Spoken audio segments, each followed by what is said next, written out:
मुझे लोग फॉलो कर रहे थे. Somebody actually opened the door and got in. मैंने अंदर से लॉक किया हुआ था. तो मैं खड़ी हूँ and luckily I was dressed, right? दरवाजे का लॉक टेम्पर्ड है. I saw footsteps inside my room. अब अगर आ रहे हो मेरे कमरे में चोरी छुपे, आप कुछ भी कर रहे हो, कैमरा फिट कर रहे हो, ऑडियो फिट कर रहे हो, I did not sleep a wink. मुझे हिम्मत भी हुई इस होटल के कमरे में एक आंख भी नींद लेने की. एक तो नाना पाटेकर कैरेक्टर आर्टिस्ट, लड़की देखी नहीं कि फैल गए, कपड़े उतार के नाच, इस तरह से उसने बोला. यार ये हीरोइन मेरे फार्म हाउस में नहीं आती है, मैं इसको क्यों आगे बढ़ने दूँ. I was the rising star in 2008. I was doing well, मेरा बोलबाला था. तो आशिक बनाया में तो फिर भी मैंने पूरे कपड़े पहने हुए हैं. कर दिया डेफर्मेशन किया तो कोर्ट में आओ ना, कोर्ट में आओ. नमस्ते दोस्तों, मैं हूँ गायत्री निर्मल और आज हमारे साथ वो गेस्ट हैं जिन्होंने पूरे देश को अपना आशिक बना रखा था. Please welcome Miss India Universe Tanushree Dutta. Welcome to Pinkvilla Tanushree. Thank you Gayatri, thank you for inviting me. The pleasure is all ours. Thank you for coming. Tanushree, सबसे पहले मैं इसी सवाल से शुरू करना चाहूँगी. क्या हो रहा है आपकी लाइफ में? हो क्या रहा था मैं आपको संक्षिप्त में बताऊंगी. मैं जहाँ भी जाती थी मुझे लोग फॉलो कर रहे थे. मुझे बाद में पता चला कि मेरे ईमेल अकाउंट सारे हैक्ड थे. इनिशियली मुझे समझ नहीं आया कि ये कौन लोग हैं, मुझे क्यों हर जगह मुझे फॉलो क्यों किया जा रहा है. जैसे कि मैंने कहा कि मैं काफ़ी टाइम से सेलिब्रिटी हूँ, मैं तो 18 साल की उम्र से सेलिब्रिटी हूँ. So I know the difference when it's is just general fan movement and I know when there are some group of people that have been put behind me, कि मतलब उनको डाला गया है मेरे पीछे. उतने तो फ़र्क मुझे भी समझ में आएगा, क्योंकि मैं इतने टाइम से मैं सेलिब्रिटी लाइफ में हूँ और वे दुश्मन भी पीछे पड़े हैं. काम मेरे ख़राब कर देते हैं सारे. मूवीज़ सारे मेरे जो मैंने साइन किए थे, कंफर्म किए थे, स्ट्रेटेजिकली सिस्टमैटिकली ग्रुप बना के there was a lobby working against me. Can you name some movies that you were taken on board for and then name से कहा कि आपको निकाल दिया गया? फिर नेम निकाला नहीं गया. वो मूवीज़ क्योंकि मेरे नाम पे प्रोजेक्ट्स बन रहे थे and they were not very big budget movies. तो मेरे नाम पे, मतलब हमारे बॉलीवुड में कैसा सिस्टम है कि स्टार के बेसिस पे मूवी, जैसे कोई स्टार है जो लीड रोल करने को राज़ी है, फीमेल सेंट्रिक रोल, तो मेरे बेसिस पे फंडर्स एंड फाइनेंसर्स भी मूवी प्रोजेक्ट में पैसा डालते हैं. तो ये पूरा प्रोजेक्ट पुट टुगेदर होता है. तो वैसे मेरे प्रोजेक्ट्स पुट टुगेदर हो रहे थे and they were not very big projects, smaller projects, women centric smaller films. और मुझे लगा कि हाँ, इससे शुरुआत करती हूँ क्योंकि ये आसानी से हो जाएगा. बजाय कि मैं वेट करूँ कि बहुत बड़ा बैनर मुझे एक लीड रोल में रीलॉन्च करेगा. हालांकि बाद में एक वैसे बैनर भी आए थे, वैसे एक प्रोड्यूसर भी है जो मेरी फैमिली को जानते हैं, मेरी सिस्टर, मेरे ब्रदर इन लॉ को जानते हैं, और उनसे मैं मिली थी किसी इंटरनेशनल इवेंट पे. तो उनका आइडिया था कि आप तो वापस आ सकती हैं, हम आपको रिलॉन्च भी कर सकते हैं. आप देखो कौन सा स्क्रिप्ट आपको पसंद है, किस तरह की स्टोरी पसंद है, फाइनेंशियल बैकिंग, प्रोडक्शन हम सब संभाल लेंगे. पहले तो उनका इतना इंटरेस्ट था. बट सारे लोगों को मैंने देखा कि एक एक करके, वो तो बाद में आए, जो छोटे छोटे भी मेरे प्रोजेक्ट्स बन रहे थे जहाँ पे प्रोड्यूसर डायरेक्टर कुछ ऐसे हैं जिनको उनके नाम पे फंडिंग नहीं मिल सकती. दे नीड अ स्टार, और उनके पास बहुत बड़े बड़े जो स्टार हैं उनके पास वक्त नहीं है, और जो बहुत स्टार्स बिजी हैं उनके पास वक्त नहीं है. तो वो हमारे जैसे लोगों के पास आते हैं कि आप अगर मान जाएंगे इस प्रोजेक्ट में लीड रोल करने को तो हमें मार्केट से फंडिंग मिल जाएगी. वो उनका काम होता है प्रपोजल लेकर. तो उस तरह से उनको, मेरी किस्मत इतनी बुलंद है कि मैंने कुछ 4 लोगों को बोला भी कि अच्छा, इसका बजट अगर आप इतना रखो, ये मुझे प्रोजेक्ट पसंद है, आप जाके मार्केट में इसको बोलो कि Tanushree is ready to do the film, आपको मिल जाएगी फंडिंग. तो मैंने जितने प्रोजेक्ट्स को बोला उन सबको फंडिंग भी मिल गई, उन सबको बैक करने के लिए प्रोड्यूसर्स, प्रोडक्शन हाउस सब मिल गया था. Because I know my value as a actor. मैं थोड़ी बोल रही हूँ 100 करोड़ की पिक्चर फंडिंग दो. मेरी फिल्में 7 करोड़ से लेकर 12 करोड़ तक मैक्सिमम. एक प्रोजेक्ट 12 करोड़ उनको चाहिए थे, तो मैंने बोला 12 करोड़ ये वाला सब्जेक्ट है तो आपको मिल सकता है. तो प्रोजेक्ट पुट टुगेदर हो रहे थे, लेकिन सारे किसी ना किसी तरीके से एक प्रोड्यूसर को डरा के भगा दिया. That producer had his own funding, उसके पास अपनी फंडिंग थी.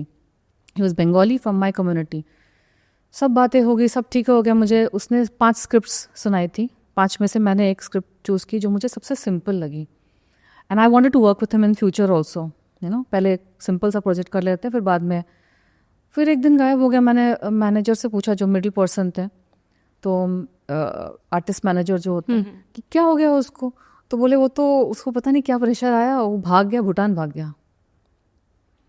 अनदर प्रोड्यूसर डायरेक्टर, मुझे नहीं पता था उनको क्या हुआ है, मुझे रिसेंटली पता चला.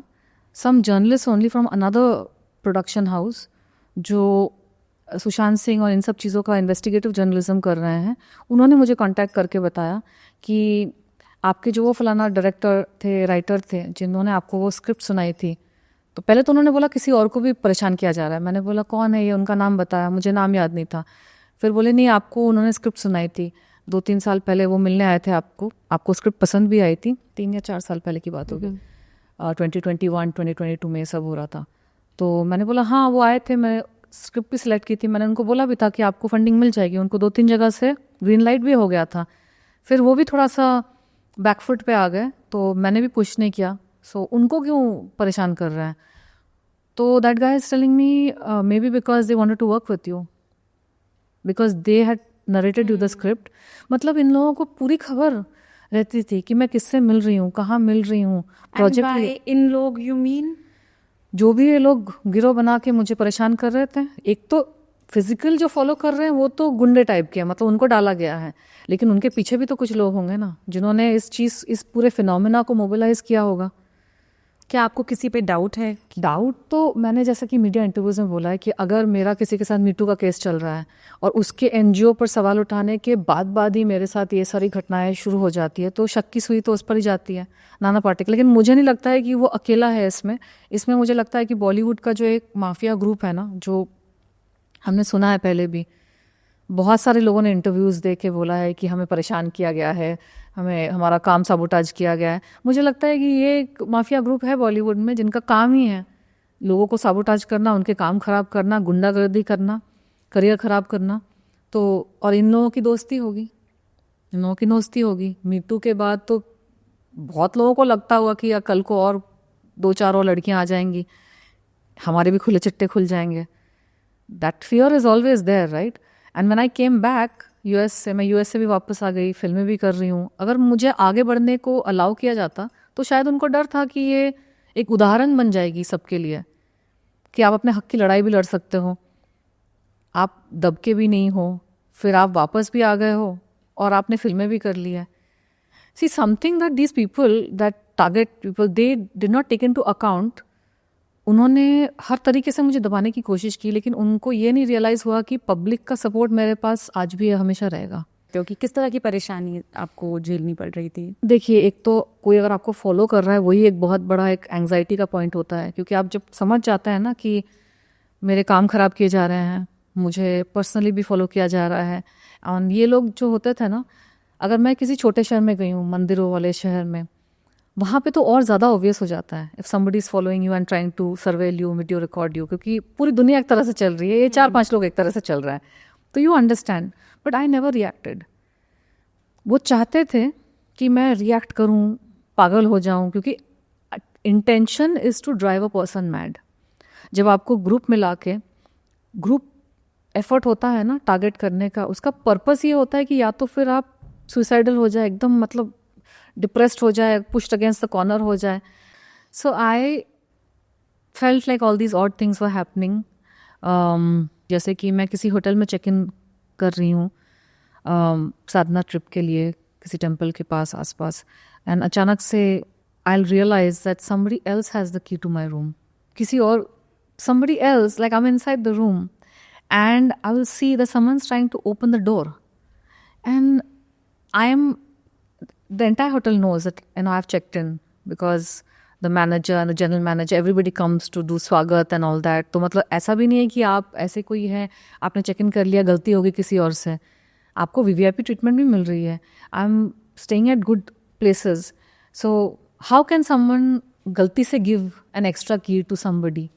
It's happened at a couple of places, and luckily I noticed it. Luckily I was awake to realize, and the door was locked from inside, but I would open the door and I would look at some stranger and I'll be like, aap kaun hai? And that person will not even show shock. If you are, by mistake, if you've been given a key to a lady's room and aap galti se aap उस चाबी का इस्तेमाल कर रहे हैं, अंदर से किसी ने दरवाज़ा खोला है, she is a lady, you will have a reaction ना कि ओ आई एम सो सॉरी, मुझे तो उन्होंने असाइन कर दिया ये रूम, मुझ गलती हो गई देवी जी। कोई शौक भी नहीं होता था उनके चेहरे पर। इट वॉज लाइक ओह अच्छा अच्छा, एक अजीब सी स्मर्क होती थी फेस पे, फिर चले जाते थे। फिर मैं कॉल करती थी रिसेप्शन कि कोई मेरे किसी को आपने चाबी दे दी, हाँ वो गलती हो गई होगी। How is it possible? हर बार, मोस्ट ऑफ द टाइम्स, हर हाँ 90% ऑफ द टाइम्स, हर बार। Every hotel that I go to, one place I went where जो होटल के जो मेंटेनेंस पर्सन होते हैं, मैं चेक इन मैंने किया and every time with in 2 hours of checking in, with in 2 hours। With in 2 hours, हाँ, ताकि इनिशियली मेरे को टेंशन हो जाए कि अरे यार ये क्या हो रहा है। With in 2 hours of checking in, recently मैंने एक होटल ऑलरेडी चेंज कर लिया था उस जगह पे। मैं गई थी कहीं पे साधना ट्रिप के लिए, और एक होटल में मुझे बहुत सिक्योरिटी इश्यूज़ हुए, तो मैंने वहाँ पे कुछ दिन रुकने के बाद मैंने होटल चेंज कर लिया। एंड द अदर होटल में चेक इन के with in like an hour I saw somebody actually opened the door and got in, और मैंने अंदर से लॉक किया हुआ था। तो मैं खड़ी हूँ and luckily I was dressed right, because मैंने सोची थी मैं अभी मंदिर जाऊंगी, you know, so I was just doing something and I saw this maintenance person use his master key and he open the door, जहाँ की मैंने कमरा अंदर से बंद भी किया था। तो मैंने फिर भी रिएक्ट नहीं किया, because I don't, I am not a reactive person. मुझे जानना होता है कि ये हुआ कैसे। When you have locked it from inside, how is it possible that any key can open it? You know what I discovered? So I called the manager and they, the manager and the general manager, they came, they apologized. The maintenance guy also apologized, you know. हालांकि जब उसने room खोला, मुझे देखकर अच्छा आप है, सबका रिएक्शन ही ऐसा होता है, मतलब why you not shocked? Why you not shocked अगर आपसे इतनी बड़ी गलती हुई है। खैर कंप्लेन किया, सबने अपोलोजाइज किया, तो बोले हाँ नहीं गलती हो गई होगी, उनको पता नहीं था, all that's fine. Then I asked, but मुझे एक सवाल पूछना है कि जब मैंने कमरा अंदर से लॉक किया था तो ये मास्टर की से खोल ही कैसे पाए? आधा घंटा 45 मिनट्स हो गया था, room you know check in procedure, I got inside, मैंने सामान रखा, तो उनका वो एक्सक्यूज़ था कि इसके पास चाबी ऑलरेडी थी and so he didn't know, वो अपना कुछ करके उनको यहाँ पे। मैंने बोला कि लेकिन रूम तो क्लीन था, रूम पूरा प्रिपेयर्ड था गेस्ट के लिए, तो बोले कि नहीं उनको पता नहीं था। तो now I don't want to create an issue right, I don't want to create a fight, क्योंकि अगर यहाँ पे मैं नहीं बोल रही हूँ कि यहाँ पर कोई पर्पसफुली किया गया था, बट मुझे हो सकता है कि ये एक भगवान की लीला होगी फॉर मी टू नो कि ऐसा भी हो सकता है राइट। ये पर्टिकुलर जो इंसिडेंट था, इसमें मुझे सच में लगा कि हो सकता है कि इनके पास चाबी थी। मैं अभी, क्योंकि मैंने भी बुकिंग करके नहीं आई थी, मेरा दूसरे होटल में प्रॉब्लम सिक्योरिटी इश्यूज़ हुए थे, तो मैं वहाँ से चेक आउट करके मैंने जहाँ बुकिंग करी थी तो वहाँ पे मुझे पसंद नहीं आया, तो मैं इस होटल में आ गई थी। तो हो सकता है कि they were not prepared to rent the room out, you know, that is fine. मैं वापस लौटी तो मैंने देखा कि दरवाजे का लॉक टेम्पर्ड है। I saw footsteps inside my room, I saw all kinds of things जो मैंने साफ करवा के चेक इन करके सब कुछ करके I had left, and luckily my makeup artist was with me. तब तक वो आ गए थे मुझे तैयार करने के लिए, तो मैंने उनके ही सामने होटल मैनेजर को सबको बुलाया, क्योंकि उनके ही सामने साफ सफाई हुई थी, उनके सामने चेक इन, और की होल्डर से एक चाबी की एक कॉपी भी गायब थी। So the hotel people had given me 2 keys। Manager, general manager दोनों आए थे मुझे रूम तक सी ऑफ करने के लिए, चेक इन करने के लिए। उनके ही सामने रूम की एक फाइनल साफ सफाई भी हुई थी राइट, बिकॉज मुझे थोड़ा सा अनकेप्ट लग रहा था, तो मैंने बोला एक पोछा लगवा दीजिए। तो उनसे कुछ बात करते करते फटाक से इन्होंने पोछा भी लगवाया था, और चाबी एक होल्डर में थी, एक मेरे पास थी। मैं गई शॉपिंग के लिए कॉम्प्लेक्स में पास में, कुछ लेके आई। अंदर आते साथ मैंने नोटिस किया कि एक तो मेरी चाबी काम करना, माई की वॉज नॉट वर्किंग। अच्छा, हाँ, एक तो वो चीज़ हो गई थी, मेरी चाबी काम नहीं कर रही थी, तो उनको आना पड़ा, किसी को लाना पड़ा। अंदर घुसे तो बड़े बड़े जैसे जूतों के निशान होते हैं ना किसी आदमी के, मिट्टी के निशान all over the sweet, living room जो अंदर का जो स्वीट रूम, जो होटल के बड़े स्वीट्स होते हैं ना, बेडरूम, उस वहाँ पे भी पाँव के निशान। तो I just showed them, I said what is this, और होल्डर से चाबी भी मिसिंग है। I said what is this, and this has happened so many times. Now tell me, इसका क्या मतलब है? अब अगर आ रहे हो मेरे कमरे में चोरी छुपे, आप कुछ भी कर रहे हो, कैमरा फिट कर रहे हो, ऑडियो फिट कर रहे हो, या फिर मुझे परेशान करने के लिए आ रहे हो, जूते उतार के आओ ना, मुझे पता ही नहीं चलेगा। आपने उनसे सीसीटीवी नहीं मांगा? I ask them, they always say oh we checked, we are checking. See another thing, अगर होटल्स में सिक्योरिटी ब्रीचेस होती है ना सर, टू सेलिब्रिटी के साथ, the hotel people are also very scared. अगर उनको सीसीटीवी में कुछ दिख भी रहा है ना, फिर भी they will deny it. Why? Police case हो सकता है, it will be a big issue, media में चीज़ें आएंगी, दे विल बी क्वेश्चन। तो या फिर तो सीसीटीवी ऑफ था, that's why they couldn't catch anything. क्योंकि ऐसा भी होता है, मेरे घर में हुआ है, मेरे घर के सीसीटीवीज मैंने जब घर के अंदर लगवाए थे, घर में भी कुछ चीज़ें हुई थी, मुझे ऐसा लग रहा था somebody has access to my home, and बाद में मुझे पता चला कि हमारे फैमिली में 4 चाबियों में से एक चाबी मिसिंग भी थी। एक चौथी चाबी किसी ने चोरी कर ली थी मेरी सिस्टर के पर्स से। तो मैंने लॉक्स वॉक्स भी बाद में चेंज करवाया। तो यहाँ पे मल्टीपल टाइम्स जब इस तरह की घटनाएं घटी, तो मैंने होटल्स के मैनेजर्स को बोला कि आप सीसीटीवी में चेक करिए। जहाँ पे उन्होंने बोला कि गलती से हमने चाबी दे दी, वहाँ पे तो मैटर ही क्लियर हो गया। जहाँ पे वो बोल रहे कि नहीं हमारी तरफ से चाबी भी नहीं गई है, तो मैंने बोला फिर आप सीसीटीवी चेक करिए, कौन है ये इंसान, किसने उसको चाबी दी? आपने नहीं दी है तो किसी ने दी होगी, तो सीसीटीवी में पकड़ा जाएगा। तो sometimes they would not have anything in CCTV, sometimes I felt like they've simply lied, because अब ये इशू बन जाएगा। उसके बाद मैं इतनी टायर्ड थी, but I did not sleep a wink. मुझे हिम्मत भी हुई इस होटल के कमरे में एक आंख भी नींद लेने की। मैं वैसे मेरे पास टाइम ज़्यादा नहीं था, बिकॉज फ्लाइट थी अर्ली मॉर्निंग।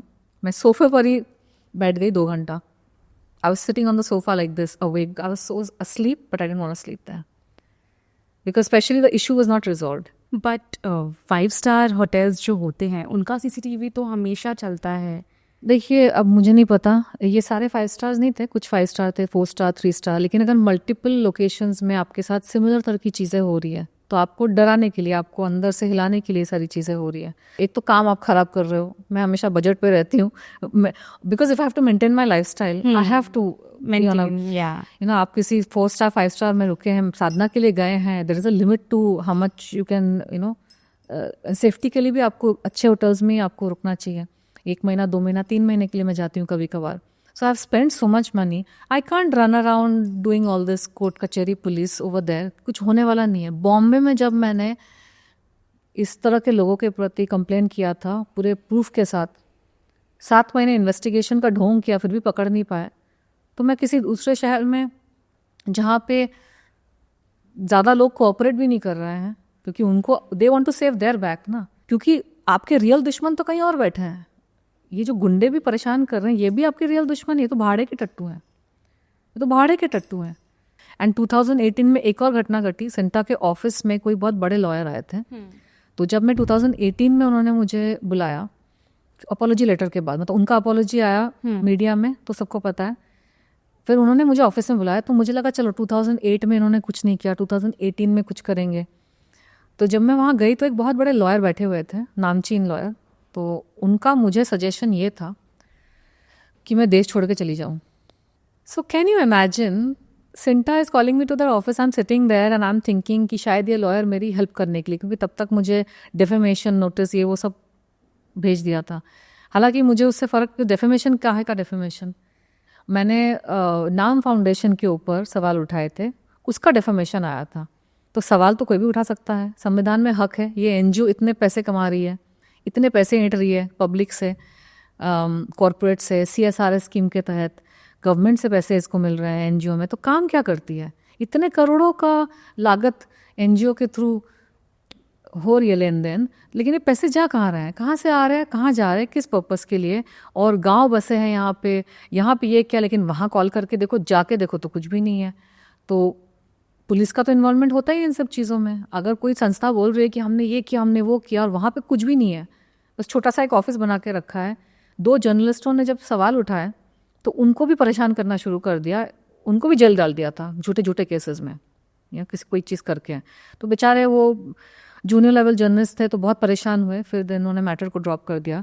तो उस बेसिस पे अगर कोई सवाल उठा रहा है, और जिसके साथ मेरा एक मीटू का मैटर चल रहा है, तो उसमें तो डेफर्मेशन का कुछ है ही नहीं, इसलिए उस डेफर्मेशन केस का कुछ नहीं हुआ, उस डेफर्मेशन केस का कुछ नहीं हुआ। इनफैक्ट डेफमेशन केस डाल के उन्होंने पब्लिसिटी करी, ठीक है, नाना पाटेकर के टीम ने और नाम फाउंडेशन की टीम ने डेफमेशन डाल के पब्लिसिटी तो कर ली कि तनुश्री पे डेफमेशन केस है, लेकिन 2 साल तक उनके लॉयर के कोर्ट में नहीं आया।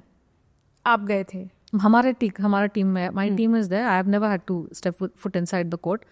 माई legal team is telling me they are not coming only, मुद्दा ही नहीं है ना उनके पास, this was only done to do PR। ये बंदा सिर्फ PR करके, PR में मीडिया को मैनिपुलेट करके, झूठ बोलकर अपनी ढाक दिखाना चाहता है कि हमने इस पर डेफेमेशन कर दिया। पब्लिक को ये नहीं पता कि डेफेमेशन केस करने के बाद जो प्रक्रिया करनी होती है ना कोर्ट में, कुछ डॉक्यूमेंट्स जमा करने होते हैं। अगर आपने किसी पे डेफेमेशन किया है, you have to submit certain documents to show कि okay this is the reason I have done defamation, ये है मुद्दा। 2 साल तक किया ही नहीं था। फिर द जज, उस वक्त जो जज थे, उन्होंने उनको नोटिस भेजा कि ये केस डिसमिस हो जाएगा अगर आपने फॉर्मेलिटीज़ पूरे नहीं किए। तो तब, और फिर मैंने भी मीडिया में पोस्ट डाल दिया था कि ये कौन सा डेफेमेशन है, you are not even going to court, आपने डॉक्यूमेंट्स नहीं जमा किए, आप कुछ कर ही नहीं रहे हो, हम जाके खड़े हैं वहाँ पे, हाँ करो डेफेमेशन, हम जवाब देंगे। हम जवाब कैसे दें अगर आप प्रक्रिया नहीं कर रहे हो? तो तब जाके उन्होंने थोड़ी बहुत प्रक्रिया करके अपना डॉक्यूमेंट्स डाले, and it was so weak कि उसमें कोई तथ्य ही नहीं है, बस उसको दिखाने के लिए कि हमने कुछ किया है। और अगर वो मैटर चलेगा ना कोर्ट में तो वो हारेंगे, तो मैटर ही चलने नहीं दे रहे, कि डेट पे डेट दे रहे हैं बस। वी आर सेइंग अगर मीटू का जो केस है वो कोर्ट में क्यों नहीं जाने दे रहे थे, बिकॉज कोर्ट में जैसे ही वो जाएगा और जैसे ही विटनेसेस के टेस्टिमनीज आएंगे तो जेल हो जाएगी। डेफेमेशन का केस भी जैसे ही चलेगा, ट्रायल होगा, उसमें हम अपना पहला जवाब देकर ही वो डिसमिस हम करा सकते हैं, तो उसकी वो डेट ही लगने नहीं देते हैं। तो ये डेफेमेशन केस अभी भी ऑनगोइंग है, बट उस पर कोई एक्शन नहीं हो रहा है। 2 साल तक तो उन्होंने उसको जमा ही नहीं किया था प्रॉपरली। ये सब मीडिया में खेल है, मीडिया में दिखाने के लिए कि वो ईगो है, it's a ego in the media कि हमने डेफेमेशन कर दिया। डेफेमेशन किया तो कोर्ट में आओ ना, कोर्ट में आओ, लड़के हारो। तुम लड़ना नहीं चाहते हो सामने, तुम गुंडे भेज रहे हो मेरे पीछे। और मेरी सुशांत के साथ एक मूवी की बातचीत चल रही थी, सुशांत के साथ नहीं, मैं सुशांत से कभी नहीं मिली हूँ, मैंने कभी बात नहीं हुई उससे। कोई डायरेक्टर था जो एक मूवी प्लान कर रहा था सुशांत सिंह के साथ, और मेरा कोई मैनेजर था जो डायरेक्टर के टच में था। तो ये बात मैंने शायद कुछ लोगों को बताई होगी इंडिया आने के बाद 2020 में। कौन से साल की बात है? 2020 में, उसके मौत के बिल्कुल पहले।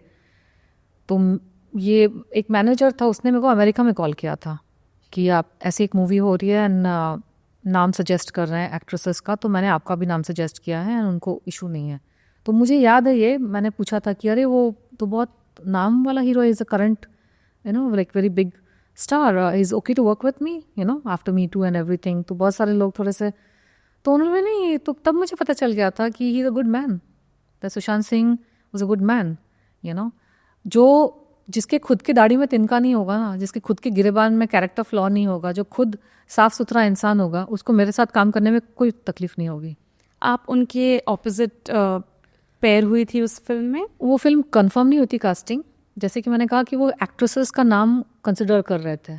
तो बॉलीवुड में जब कास्टिंग होती है और जहाँ पर हीरो का इंटरफेरेंस नहीं होता है कास्टिंग में, अधिकांश मूवीज़ में हीरोज़ के बहुत इंटरफेरेंस होता है। जो बड़े हीरोज़ होते हैं वो डिसाइड करते हैं कि हीरोइन कौन होनी चाहिए, ठीक है, बड़े हीरो हैं, उनके नाम पे पिक्चर बिक रही है, उनके नाम पे फंडिंग आ रही है, उनके नाम पे पब्लिक आ रही है, तो shouldn't be done like that. But हर जगह ऐसा है, रेफरेंस हर जगह जो पावर में होता है वो रेफरेंस देता है कि आपके साथ कौन काम करेगा। तो मैक्सिमम बॉलीवुड में वैसी कास्टिंग होती है। कास्टिंग डायरेक्टर सिर्फ साइड कैरेक्टर्स और कैरेक्टर आर्टिस्ट और अदर इंपॉर्टेंट रोल्स की कास्टिंग करते हैं। जो लीड हीरो हीरोइन होते हैं, हीरोइन खासकर, मैक्सिमम वो हीरो डिसाइड करते हैं। मेरी फिल्में मैक्सिमम छोटी छोटी मैंने फिल्में की है, और बड़ी फिल्मों में मेरा गेस्ट अपीयरेंस रहा या एक आध बड़ी फिल्में की है जहाँ पे कुछ आध जगह पे हीरोज़ इंटरफियर नहीं करते हैं, तो न्यू कमर्स को या नए एक्टर्स को चांस मिल जाता है। तो मेरे करियर की शुरुआत में मुझे चांस मिल गया, लेकिन उसके बाद मुझे आगे बढ़ने में दिक्कत इसलिए हुई क्योंकि आगे जाकर जब आप और बड़ा काम करना चाहते हैं तो वहाँ पे बहुत ये नेपोटिज्म आ जाता है। मतलब किसी न किसी का रिकमेंडेशन आपका होना ज़रूरी है, या फिर तो डायरेक्टर आपको रिकमेंड कर रहा है, या फिर प्रोड्यूसर हेवीली आपको पुश कर रहा है, या फिर एक्टर का रिकमेंडेशन है। तो ये बहुत सारे फैक्टर्स हैं जिसकी वजह से मुझे लगता है कि I became a target, and also I am easy target because I stay alone. मेरी फैमिली भी बॉम्बे में है, बट उनके अपने घर हैं, फ्लैट्स हैं, तो आई स्टे अलोन, तो it's very easy to target a single woman staying alone. Bollywood से अलग हो गई, मीडिया से थोड़ा सा मैं अलग थलग रहने लगी, ज़्यादा लाइमलाइट में नहीं थी, तो हो सकता है मेरे दुश्मनों को लगा होगा कि ये कमज़ोर है। मुझे बाद में ये रियलाइज़ हुआ कि भगवान ने मुझे शक्ति ही दी है मीडिया की, मीडिया से ही मेरी शक्ति है, मेरी विजिबिलिटी से मेरी शक्ति है, और क्योंकि मैं अपनी बात रख सकती हूँ लोगों के सामने। मेरी एंट्री भी बॉलीवुड में किस्मत से ही हुई थी, मैं किसी के पीछे कभी नहीं भागी। मिस इंडिया हुआ, मिस इंडिया जीती, मिस इंडिया के पहले मॉडलिंग में मेरा बहुत अच्छा था, म्यूजिक वीडियोस किए, सारे हिट हुए। फिर मिस इंडिया हुआ, मिस इंडिया के बाद मूवीज़ के खुद से ऑफर्स आने लगे। तो जब भगवान का ही दिया सब कुछ है, तो मैंने उसको उस तरीके से लिया कि अभी नहीं हो रही है चीज़ें, फॉर वॉट एवर रीज़न, लोग ख़राब कर रहे हैं, शायद मेरा वक्त ख़राब है, whatever it is, I am not going to let myself be bothered. आपने जो मूवमेंट शुरू किया मीटू का, वही मूवमेंट आप कह रही हैं कि आपको जस्टिस नहीं मिला, बट वही मूवमेंट मलयालम फिल्म इंडस्ट्री में शुरू हुआ, द हेमा कमिटी, और बहुत से लोगों को वहाँ पर उसका बेनिफिट मिला है, उस मूवमेंट का बेनिफिट एक्चुअली बॉम्बे और सारी इंडस्ट्रीज़ में हुआ है। जो धड़ल्ले से लोग ऐसे प्रपोजल्स रख देते थे ना लड़कियों के सामने, कॉम्प्रोमाइज़ के या किसी गलत चीज़ के, या धड़ल्ले से लड़कियां चली भी जाती थी और कहीं चले जाके फंस जाती थी। तो मीटू मूवमेंट में अलग अलग प्रकार की कहानियाँ बाहर आई। एक तरह की कहानियाँ बाहर आई जहाँ पे लड़कियों को धोखे से कहीं पे ले जाया गया मीटिंग के हवाले, और वहाँ पे किसी ने उस पर अटैक कर दिया। जैसे एक लड़की थी मीटू के टाइम पे, उसकी कंप्लेंट वैसी थी। तो ऐसी एक इंसिडेंट बाहर आती है तो कितनी सारी लड़कियाँ सुन रही है, तो उनको केयरफुल हो जाता है ना सुन के कि नहीं, ऐसे कहीं नहीं जाने का, कोई आपको होटल में बुला रहा है नहीं जाने का। असली अगर कोई फिल्म मीटिंग है ना, कोई असली काम हो रहा है, जेन्युइन है, तो कोई होटल रूम में आपको नहीं बुलाएगा। इंडिया में तो आज भी वैसा कल्चर नहीं है, कोई होटल रूम में बुला रहा है तो गड़बड़ है, या फिर अगर जेन्युइनली किसी ने वहाँ पे ऑफिस सेटअप किया हुआ है तो आप किसी को साथ लेके जाइए, क्योंकि ऐसी अगर घटना घटती है तो फिर अपनी सेफ्टी को अपने हाथ में भी लेना ज़रूरी है। फिर एक घटना मीटू के टाइम पे बाहर आई जहाँ पे किसी ने इंडिसेंट प्रपोजल दिया था किसी को, किसी लड़की ने, तो वो सुन के सामने जो लड़कियां हैं वो भी सुन रही है, उनको भी पता चला कि ऐसे कोई इंडिसेंट आपको प्रपोजल देगा कि आप हमारे लिए ये करो, कॉम्प्रोमाइज़ तो हम आपको वो देंगे। भैया कोई गारंटी नहीं है कि आपने कॉम्प्रोमाइज़ कर भी दिया तो आपको कोई लिखा पड़ी है, कोई लिख के आपको दे रहा है आप हमारे साथ यहाँ आइए, वहाँ ये ऐसा करिए वैसा करिए। आप अपने morals values, and it's not even about morals and values. कुछ लड़कियाँ जो यंगस्टर्स हैं सोच रहे हैं अरे हमारे तो ऐसे उतने बॉयफ्रेंड्स हैं, तो एक और नहीं, दैट इज़ डिफरेंट। आपके बॉयफ्रेंड्स हैं, वो आपका दिल लगा है किसी के साथ, तो आप उसके साथ रोमांस कर रही है, कहीं पर जा रही है। ये जो आदमी आपके साथ सौदा करने की कोशिश कर रहा है कि हम आपको प्रोजेक्ट देंगे तो आप हमारे साथ, don't come equate the same. मैंने ऐसे सुना भी है लड़कियों को ऐसे बात करते हुए कि क्या फ़र्क पड़ता है, नहीं फ़र्क पड़ता है। ये आपके टाइम पर जो एक्ट्रेसेस थी, एक्ट्रेसेस नहीं, मैं तो मॉडलिंग से भी गुजर के आई हूँ ना, मॉडलिंग का भी मैंने स्पेस देखा, तो वहाँ भी ये सब मैंने देखा है। मतलब ऐसे डायरेक्टली किसी ने आके नहीं बोला है, लेकिन एक लड़की, एक बार मैं किसी डांस क्लास में थी, तो मीटू के बाद ही वो आके उसने मेरे को बताया था, मीटू के पहले या बाद में, कि दीदी आपके मीटू करने से बहुत फ़ायदा हुआ है, क्योंकि पहले हम लोग तो स्ट्रगलर्स है अभी, तो हमें तो मुंह पे आके बोल देते हैं कि ये तो कॉम्प्रोमाइज़ करना है ये। अब तो वो डरते हैं कि पता नहीं कौन मीटू लगा दे, राइट। जो पहले धड़ल्ले से लोग, मतलब ऐसा होता था कि मेरे साथ नहीं, क्योंकि मैं तो मिस इंडिया उस बैकग्राउंड से आई हूँ, तो वो उनको प्रपोजल देते हैं, उनको इस तरह की हरकतें करते जो नए होते हैं, जो एकदम ग्राउंड से आ रहे हैं या फिर बैकग्राउंड नहीं है। तो वो सारी चीज़ें 100% कम हुई है। मुझे खुद इंडस्ट्री की लड़कियों ने आके किसी ना किसी वक्त पे, ब्यूटी पार्लर में हूँ, डांस क्लास में हूँ, जिम में हूँ, बहुत सारी फीमेल्स ने, अलग अलग एज की फीमेल्स ने जो फिल्म इंडस्ट्री में है भी नहीं, उन्होंने आके मुझे बोला है कि यार तुमने बहुत अच्छा काम कर दिया, हमें कहाँ कहाँ क्या क्या परेशानियों का सामना करना पड़ता था, अब एटलीस्ट 10 में से 8 तो साइड हो गए हैं।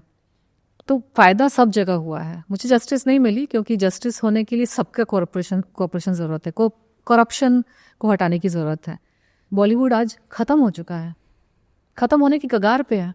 जहाँ एक बॉलीवुड इतना अहंकार से चल रहा था कि हम इतने बड़े एंटिटी है, हम इतने पावरफुल है, बड़े बड़े हीरोज़ की फिल्में फ्लॉप हो रही है, बड़े बड़े हीरोज़ की फिल्में मात खा रही है बॉक्स ऑफिस पे। वही लोग हैं जिनको एक टाइम पे अहंकार था कि हमें कोई हटा नहीं सकता, मिटा नहीं सकता। सृष्टि आपको मिटा सकती है, सृष्टि आपसे बहुत बड़ी है। जब तक आप दिख रहे हो स्क्रीन पर, तब तक ऐसा लगता है कि ठीक है इनका काम हो रहा है, कुछ है। जब आप स्क्रीन पर दिखना बंद हो जाते हो तो लोगों को लगता है कि अरे ये तो काम नहीं कर रही है, इसका घर कैसे चल रहा है, पैसे कहाँ से आ रहे हैं। ये सारे सवाल भी उठते हैं। ये बहुत ही अंडर हैंडेड सवाल है बेसिकली। जब एक फीमेल को सवाल पूछे जाते हैं ना कि काम नहीं कर, काम तो मैं कर रही हूँ, इवेंट्स कर रही हूँ, सेलिब्रिटी अपीयरेंसेस में करती हूँ, और लोगों को समझना चाहिए when you are a celebrity you don't get paid like a normal person. आप एक सेलिब्रिटी अपीयरेंस में आप जितना कमा लेते हो उतना शायद हम लोग तो शूटिंग के वक्त कभी कभार एड इंडोर्समेंट्स में आप एक फिल्म से ज़्यादा पैसा कमा लेते हो। अपीयरेंसेस जो अवार्ड फंक्शंस होते हैं, मैंने बर्तनों के शॉप की भी ओपनिंग की है। अब क्या करें, अगर फिल्में नहीं हो रही, आपको जो काम मिल रहा है आपको उठाना पड़ेगा, राइट। वेडिंग अपीयरेंसेस मैंने किए हैं, दूसरों की शादियों में जाके आशीर्वाद देना। आई have done baby showers also. Baby shower में अपीयरेंस करने चले गए बच्चे को आशीर्वाद देने के लिए। एक बार मुझे because they like celebrities at all these auspicious functions. मैं यूएस में भी थी, मैंने यूएस में भी इवेंट अपीयरेंसेस किए, सेलिब्रिटी अपीयरेंसेस, होली, दिवाली, कोई भी फंक्शन होता है, इंडियन कम्युनिटी का कोई फंक्शन होता है, मुझे बुला देते थे। अपने टाइम पे फिल्में करके मैंने उतना नाम और इतना तो मैंने अपनी इन्वेस्टमेंट्स करके रखी होंगी, साधारण सी बात है। बिल्कुल, प्रॉपर्टी वगैरह में पैसे डाल दिए उस वक्त के। मैंने जो प्रॉपर्टीज खरीदे थे, तो आपने सेविंग्स में मतलब प्रॉपर्टीज में इन्वेस्ट किया? प्रॉपर्टीज में मेरा मोस्टली मैंने इन्वेस्ट किया हुआ है। They are fixed assets. तो मैंने 2005 में एक मैंने प्रॉपर्टी खरीदी थी जो मैंने 30 lakhs में ली थी, यहाँ पे मुंबई में। हाँ, और मैंने जब बेची उसको तो I made like almost 3 times the profit. Where in Mumbai? I bought it in Versova. I still regret selling that property. Actually जब मैं आध्यात्म की राह में चली गई तो उसके पहले मैंने एक अपना बड़ा फ्लैट भी लिया था पोशीवारा में। तो उसका कुछ लोन था। तो मुझे याद है, मैंने डैडी को बोला कि मैं ना अध्यात्म में थोड़ा गहरा चली जा रही हूँ। 2008 के बाद, 2012 की बात है। तब तक मैं अध्यात्म में चली भी गई थी और बहुत गहरे जा रही थी। तो एक वक्त आया जब मैं गहरी समाधि में जाने में मुझे डर लगता था, क्योंकि मुझे लगता था कि यार इतनी गहरी समाधि में चली जाऊंगी, क्या पता, कुछ तो डाउट था माइंड में। तो मुझे लगा कि अपने रिस्पॉन्सिबिलिटीज सारे पूरे कर लेती हूँ, अगर कुछ लोन है कुछ है तो सारे कंप्लीट कर लेती हूँ। तो 2012 में मैंने वो पुरानी वाली प्रॉपर्टी बेची जो 30 लाख में खरीदी थी मैंने, जिसपे मैंने 2-3 times मैंने प्रॉफिट किया, ज़्यादा और बहुत ज़्यादा प्रॉफिट किया। Exact amount I don't want to disclose. उसमें जो मैंने प्रॉफिट कमाया था ना, उसको मैंने नए फ्लैट के EMI लोन सारे चुका दिया मैंने। लोन्स, EMI, गाड़ी का लोन, तो मेरे ऊपर कोई लोन नहीं है, कोई लाइबिलिटी नहीं है। I don't pay rent, I have my own house.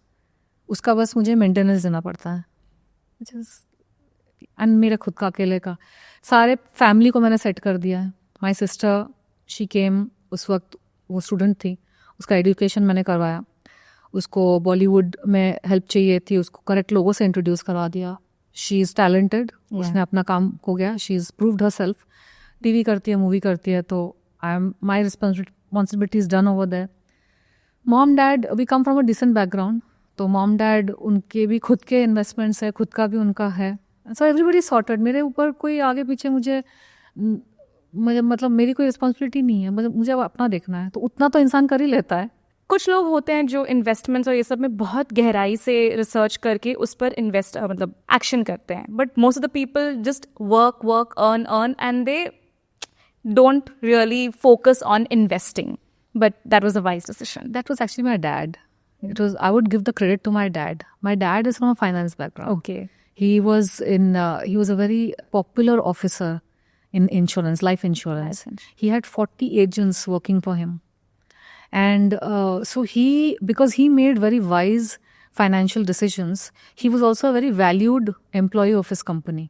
तो जब मेरा काम शुरू होने लगा और मुझे वक्त नहीं होता था, मुझे तो चेक डालने के भी वक्त नहीं होते थे जब मेरे मूवीज़ का काम शुरू हुआ, because I suddenly got so much work, मेरी किस्मत ही ऐसी, मैं लाइमलाइट में आती हूँ तो सब आ जाते हैं, तो मैंने डैड ने बोला कि उनको कुछ जॉन्डिस या कुछ हो गया था, तो थोड़े से वीक भी हो गए थे, तो वो वॉलंटरी उन्होंने रिटायरमेंट ले लिया to handle my work.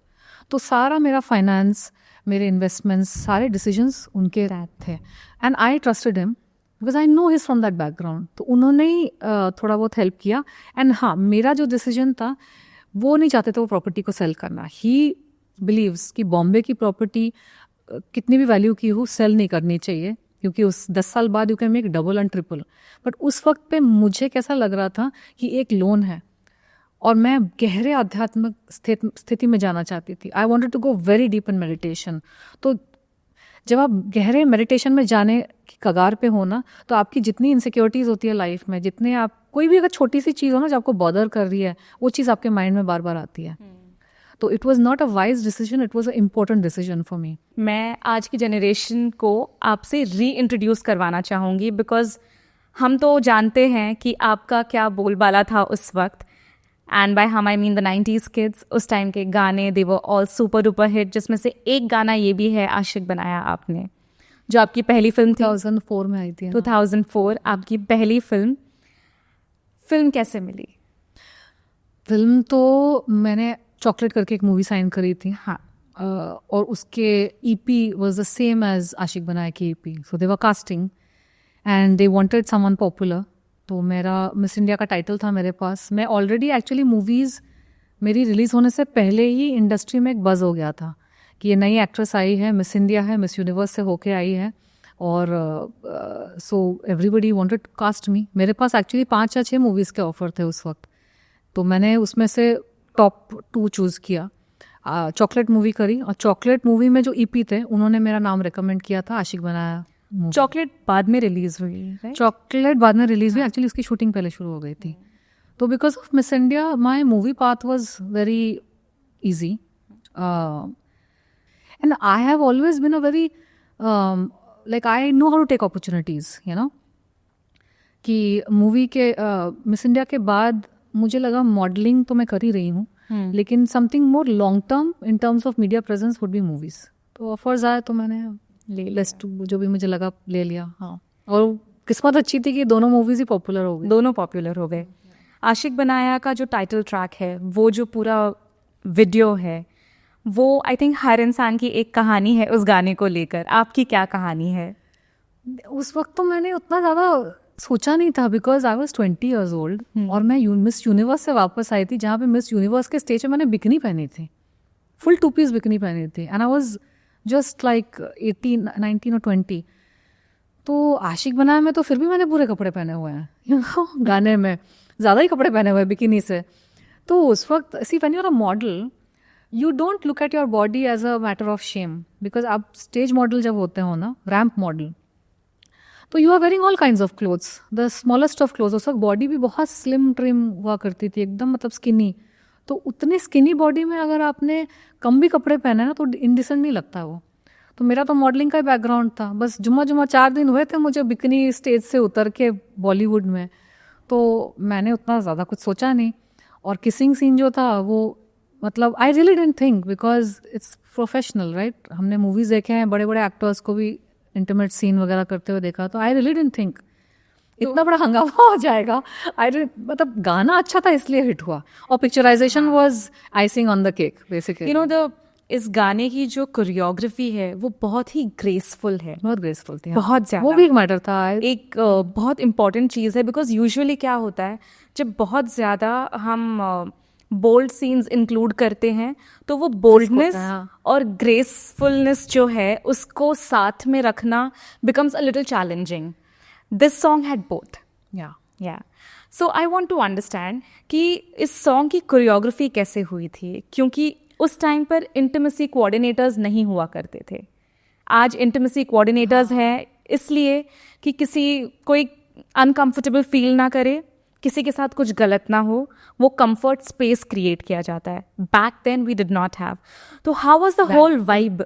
Back then तो चीज़ें हो जाती थी. बैक देन सारे कोरियोग्राफीज, और अगर आपका को स्टार प्रोफेशनल हो ना और आप प्रोफेशनल हैं, तो चाहे कितना भी इंटीमेट सीन हो, कितना भी छोटे कपड़े में सीन हो या कुछ भी हो, कैसा भी सीन हो, शूटिंग भी हो जाती है और सेट पे भी प्रॉब्लम नहीं होती है, और हो जाता है. ऑकवर्डनेस होती है हमेशा 100%. Uncomfort is something. मैं तो घर से निकलने में अनकम्फर्टेबल हूँ.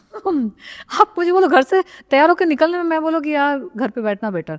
Uncomfort is a very relative word. तो उसमें अगर किसी स्ट्रेंजर को, चाहे आपका कोस्टार ही क्यों ना हो, जो आपका हस्बैंड नहीं, आपका बॉयफ्रेंड नहीं, अगर उसको आपको किस करना है फिल्म के लिए, तो अनकम्फर्ट तो रहता ही है. Core of the level uncomfort किसी भी लेडी को होगा. But because you are professional and because it is not personal, because it is part of a scene, because it is part of a shooting, तो आप तो काफ़ी level तक अपने अनकम्फर्ट को आपको साइड में रखना ही पड़ेगा ना. जैसे मिस इंडिया, मिस यूनिवर्स में भी अगर कोई बिकिनी पहन के स्टेज पे चल रहा है, फॉरेन कंट्रीज़ की लड़कियां बीच पर भी जाती है तो बिकिनी पहन के they are with their families. लेकिन हम इंडियन लड़कियों को तो हम थोड़ी ना बिकनी पहन के सारी ज़िंदगी, हम बीच पे भी जाते हैं तो पूरा सब शॉर्ट्स वॉर्ट्स, मम्मी डैडी चाचा चाची ये सब तो इंडियन लड़कियों को अगर पैजेंट में भी जाना है and then they wear swimsuit and bikini, तो समवेयर कोर लेवल भी आपका डिस्कम्फर्ट तो होता ही है, but you know that you are at a pageant. आप किसी को एक्सपोज करने तो नहीं जा रहे हो ना ही आप किसी को उत्तेजित करने के लिए जा रहे हैं, ना ही आप किसी गलत इंटेंशन से जा रहे हैं। तो it is all about intention. Pageant में चलता है you have to wear bikini and swim suit, तो आप compete कर रहे हैं जब तक कि मैं फिल्म इंडस्ट्री में आ गई थी तो हर मूवी में हो रहे थे इंटीमेट सीन, कहीं किसिंग सीन, तो कॉमन हो गया। लेकिन आपका ये जो गाना था, ये I think it was choreographer थी द कोरियोग्राफर जो है उन्होंने बहुत अच्छा काम किया था और वो लोगों ने बहुत सराहा। उन्होंने भी अच्छा काम किया and generally whatever I do I also bring grace to it. मैं वल्गर लग ही नहीं सकती, मैं चाहूँ भी तो वल्गर नहीं लग सकती। मैंने जितने भी फोटोशूट्स भी कराए हैं बॉलीवुड में ग्लैमरस आपकी इमेज होती है, तो it is not a monastery, it is Bollywood, it's a glamorous industry. तो कभी आप साड़ियाँ भी पहनते हैं तो भी ग्लैमरस होती है, कभी आप वेस्टर्न कपड़े पहनते हैं, कभी आप और छोटे कपड़े आपने पहन लिए किसी फोटोशूट के लिए, तो this is part of the profession. तो I have always been graceful. मैंने कितने भी कपड़े कवर्ड हूँ या कितने भी मैंने छोटे कपड़े पहने हैं, मैं कभी वल्गर तो मैं दिख ही नहीं सकती। तो वो भी एक मैटर होता है।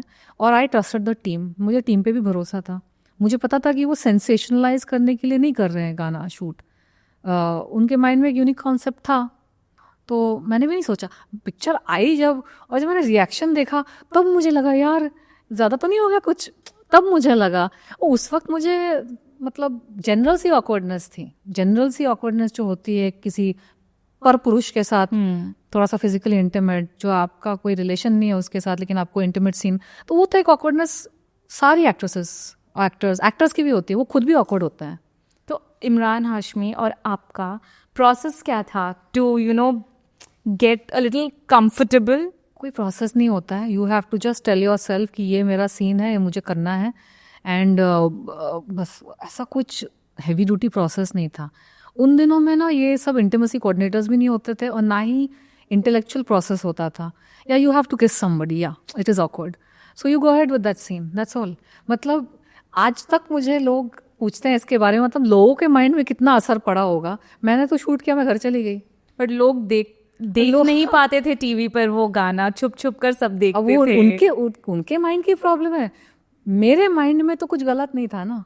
मैं तो एक्ट्रेस हूँ, मैं तो मॉडल हूँ, बट स्टिल एक पॉपुलैरिटी जो बढ़ गई थी आपकी। अगर वो मेरा पर्सनल कुछ होता, हाँ, अगर मेरा पर्सनल उसके साथ कुछ टाका भिड़ा होता और पर्सनली किसी ने शूट कर लिया तो मेरी बात आती, मेरे पे बात आती।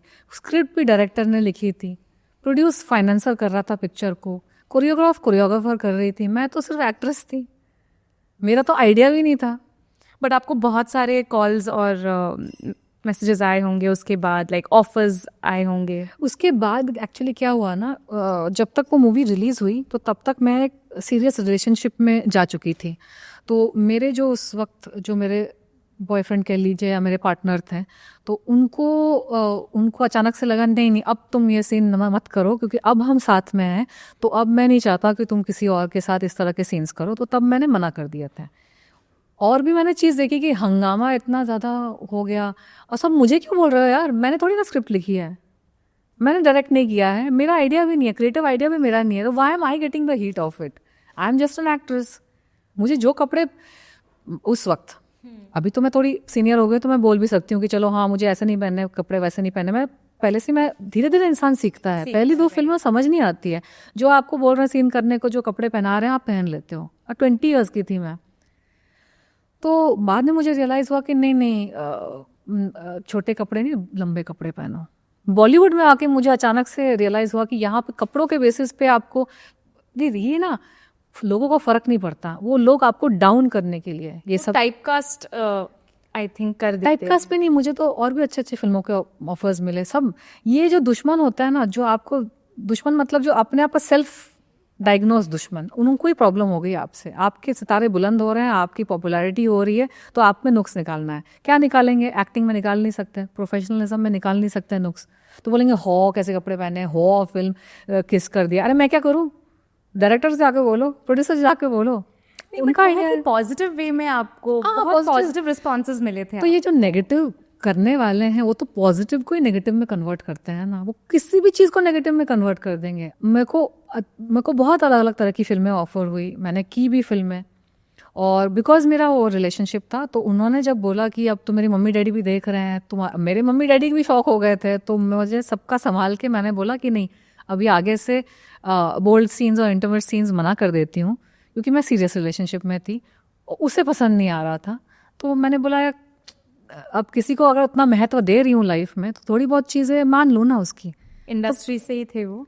हाँ, इंडस्ट्री से ही थे, हम दोनों यंग थे और साथ में रिलेशनशिप डेवलप हुआ। मैं उनके बारे में ज़्यादा बात नहीं करती हूँ क्योंकि वी ऑल मूव्ड ऑन, हमारा रिलेशनशिप चला नहीं, थोड़े टाइम चला। उसके बाद ऐसे ही इंडस्ट्री के लोगों ने बहुत प्रॉब्लम्स क्रिएट किए, तब हमें भी समझ नहीं आ रहा था कि क्या हो रहा है, ब्रेकअप वगैरह हुआ और we both moved on in our life. But मैं बस कह रही हूँ कि मेरी लाइफ में जब जो चीज़ हो रही होती है ना करंटली, मैं उसको 100% देती हूँ, चाहे वो प्रोफेशनल हो या पर्सनल रिलेशनशिप हो। और अगर ऐसी कभी नौबत आती है कि मुझे प्रोफेशन और पर्सनल रिलेशनशिप को बैलेंस भी करना पड़े ना, तो मैं वो भी करना जानती हूँ बखूबी। It just takes a little bit of sacrifice. अगर आपने किसी को महत्व दिया है अपनी लाइफ में, आप उसके साथ अपनी एनर्जी शेयर कर रहे हो, आप अपनी टाइम स्पेंड कर रहे हो, उसको अपने जीवन में आपने एंट्री दी है, तो और थोड़ी बहुत चीज़ें उसके लिए आपको सैक्रिफाइस करनी पड़े तो कर लेना चाहिए।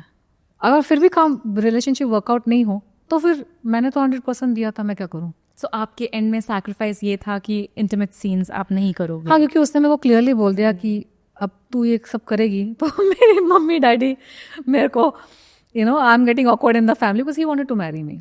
What went wrong? We were very young, we both were 20 years old और हम शायद संभाल नहीं पाए, क्योंकि इंडस्ट्री में ना जब दो लोग एक साथ आ जाते हैं ना रिलेशनशिप में, तो ये जो नेगेटिव लोग हैं ना वो वैसे भी प्रॉब्लम क्रिएट करते हैं रिलेशनशिप्स में, लोगों को ब्रेकअप करने की कोशिश करते हैं। और वैसे भी आप यंग हो तो आप भी थोड़े से आपको भी नहीं संभालना आता है, आपको तो समझने में बहुत टाइम लग जाता है कि हमको अलग करने की कोशिश कर रहे हैं, जब तक आप अलग हो भी चुके होते हो। मैंने 5 साल में 50 साल की ज़िंदगी जी ली है, सांसारिक ज़िंदगी। मैंने सारी चीज़ें एक्सपीरियंस की, उतार चढ़ाव, इमोशनल, रिलेशनशिप, दिल टूटना, धोखा, दोस्तों से धोखा, ये वो बहुत सारी चीज़ें एक्सपीरियंस की है। I was a school topper, मैं अच्छी स्टूडेंट होती थी, टीचर्स की फेवरेट, प्रिंसिपल की favourite. I was unique, even as a child I was unique, I was all rounder. And ये जो एक ब्राइट पर्सनैलिटी है, आई वॉज वेरी इंटेलिजेंट, हमेशा मैं स्कूल में फर्स्ट। तो कुछ स्टूडेंट्स होते थे जो लड़के परेशान करते हैं, उनका तो हार्मलेस होता है, बट उस वक्त मुझे ज़्यादा लगता था वो। और फिर मेरे दांत भी आगे आ गए थे, दांत मेरे तो ये सब फिक्स वगैरह करके ऐसा हुआ है। बचपन में तो ऐसे उबड़ खाबड़ा ऐसे स्केरी से दांत होते थे, तो उसको लेकर बच्चे चिढ़ाते थे, दंतोड़ी, टूथपेस्ट, टूथब्रश। स्कूल में एजुकेशन में अच्छी थी, लेकिन चश्मे मेरे लगे थे मोटे मोटे, तो चश्मिश, सोडा ग्लास।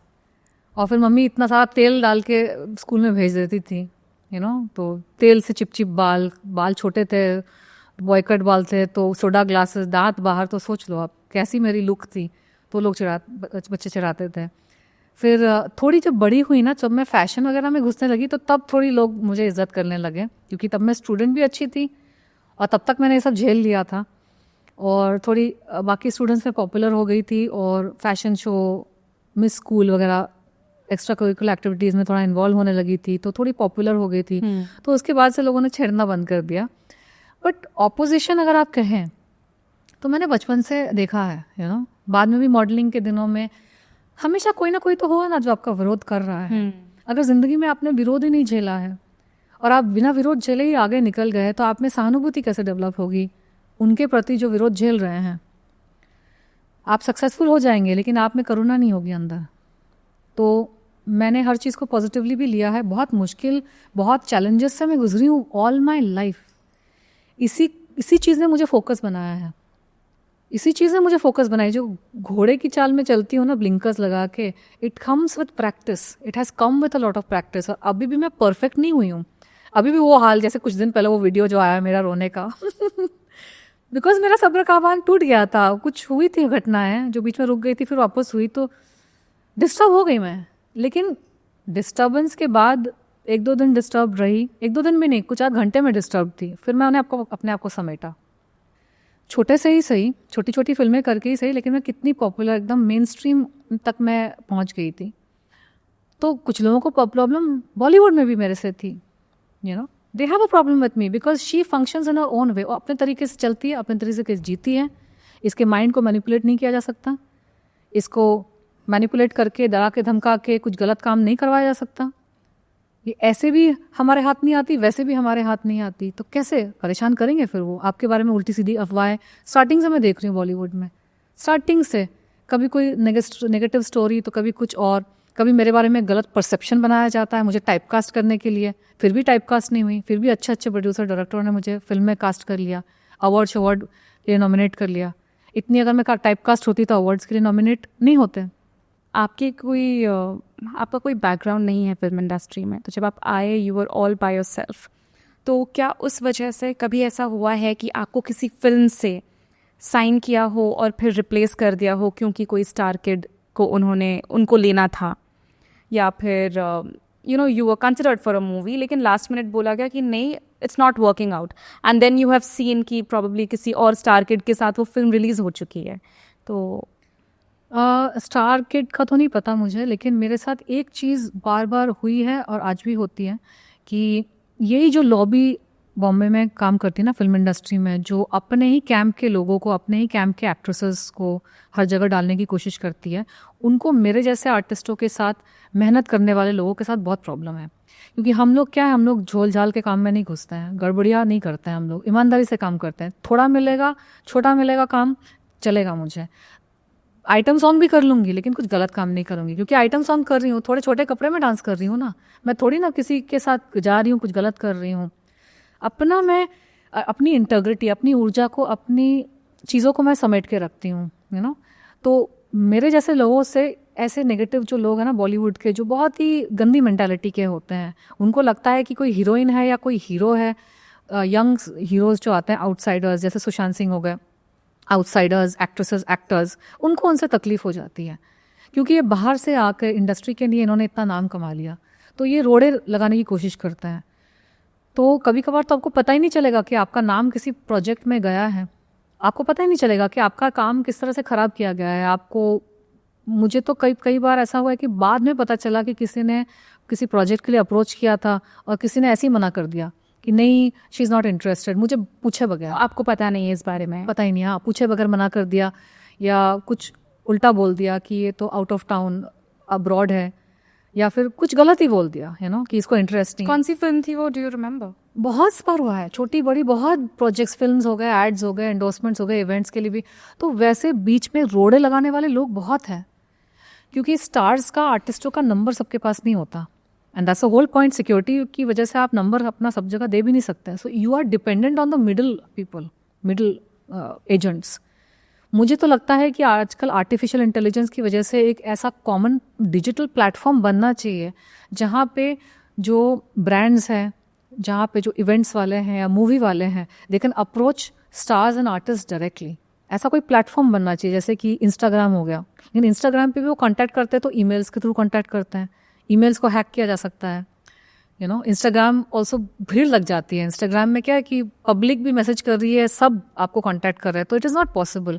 प्रोफेशनल प्लेटफॉर्म होना चाहिए, डिजिटल प्लेटफॉर्म, क्योंकि बहुत सारे जो सिंसियर ईमानदार आर्टिस्ट हैं वो इसी वजह से मात खा जाते हैं, क्योंकि वो कैंप में नहीं है, ग्रुप में नहीं है। तो ये कैंप वाले क्या करते हैं, आपको काम ही नहीं करने देंगे। ये जो गिरोह वाले हैं, जो ग्रुप वाले, कैंप वाले हैं, इनका गेम प्लान ही वैसा होता है। वो आपके आसपास के लोगों को ही अपने साथ मिला लेते हैं, फिर आपके लिए जो भी आ रहा है आपको पता ही नहीं चलेगा आपके लिए क्या आया है। कोई जो झूठ बात है आपके बारे में बोल दी गई है कि बिजी है, नहीं है, आप फ्री है, आप काम कर सकता है। मेरे एक पॉडकास्ट में रवि दुबे ने ये कहा था कि जितने करियर्स एक्टर्स के मैनेजर्स ने बर्बाद किए हैं उतना किसी और ने नहीं किया होगा। लेकिन ये managers are not the ones who are acting out of their own will. Sometimes इन मैनेजर्स को भी मैनेज करने वाले पीछे बॉलीवुड माफिया होता है। तो सब जगह है, सब उनका ईगो है, दैट इज देयर प्रॉब्लम। या ये हीरोइन मेरे फार्म हाउस में नहीं आती है, मैं इसको क्यों आगे बढ़ने दूँ? मैनेजर्स को भी मैनेज करने के लिए पीछे बॉलीवुड माफिया है। हर किसी जो आपकी नेगेटिव कर रहा है ना, हो सकता है वो he is acting out of his own account. ये भी हो सकता है कि मैनेजर ही पागल है, मैनेजर को खुद का ईगो है, वो अपनी मर्जी से ये सब कर रहा है, क्योंकि उसका शायद कुछ उल्लू सीधा नहीं हुआ, या फिर वो किसी और आर्टिस्ट को आपके ऊपर से प्रमोट करना चाहता है।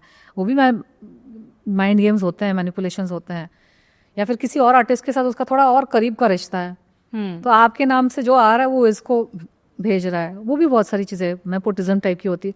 बट उसके अलावा भी होता है कि इन मैनेजर्स को भी कभी कभार बॉलीवुड माफिया पीछे से मैनेज कर रही होती है कि इसके पास नहीं आना चाहिए कुछ, ये जब तक हमारे पास नहीं आएगी, हमारे रियलिटी शो में पार्टिसिपेट नहीं करेगी, चाहे आपका रियलिटी शो कितना भी गंदा घटिया क्यों ना हो।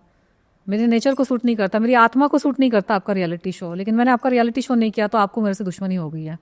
अब मेरे सारे काम आपको ख़राब करने हैं। आपकी फार्म हाउस वाली एक्ट्रेसेस को आप सारे मेरे प्रोजेक्ट्स में डाल रहे हो, मुझे बाद में पता चलता है। मैंने बोला इसका क्या कनेक्शन है। वो भी करते हैं लोग। This is ego, this is purely ego. Why do you think you are ruling the industry? There are some people in the industry, they think they are ruling the industry, they think वो boss बन के बैठे हैं film industry में। तुम भगवान हो क्या?